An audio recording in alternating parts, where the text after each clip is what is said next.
Investigators are pointing to evidence of quote-unquote metal fatigue in that engine that failed, causing the death of a passenger on that Southwest Airlines flight and that emergency landing. Southwest just announced it is accelerating engine inspections, specifically checking all those fan blades right there inside that engine.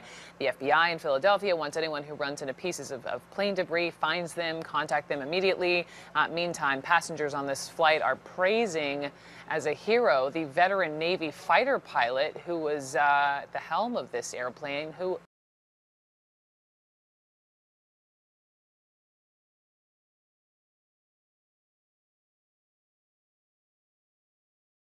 and really just save everyone on board is really just unbelievable. I feel like I did win the lottery a bit. As soon as that plane landed, it was like oh my goodness, this is crazy.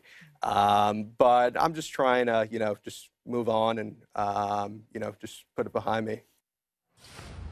Let's go straight to Alan Armstrong, a pilot and aviation attorney who does also represent crash victims, and he's standing next to this big engine, similar to the one on a plane, like the one on the Southwest plane. Obviously not the same 730, not a 737, but show me what these these fan blades are and what metal fatigue means exactly.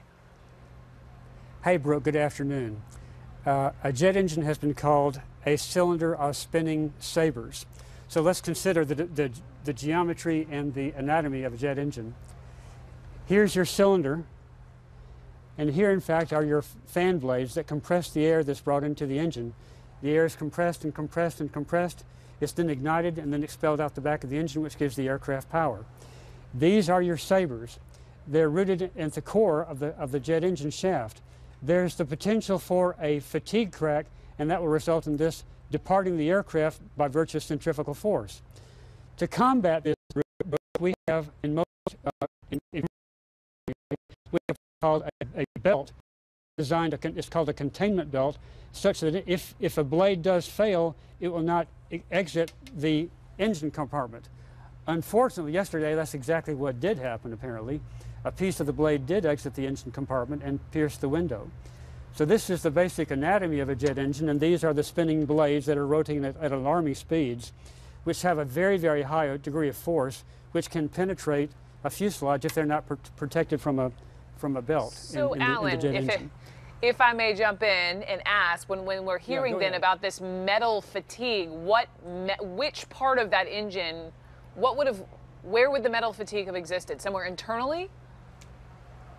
Well, normally what you have here with a jet engine is cold and then it's hot. It's cold and it's hot. And when it gets hot, it expands. And as you have the expansion, contraction, fatigue can build up in the part, with the result that there will eventually be a catastrophic failure. And that's what we had yesterday, apparently. I see.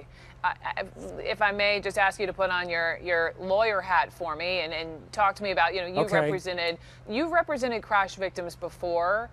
Based upon what you know, do you think a lawsuit is coming? Would there be cause for that?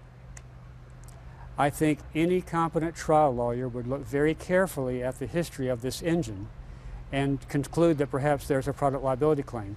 We had a similar lawsuit in 2016. This is not the first time we've had a failure of this particular aircraft engine.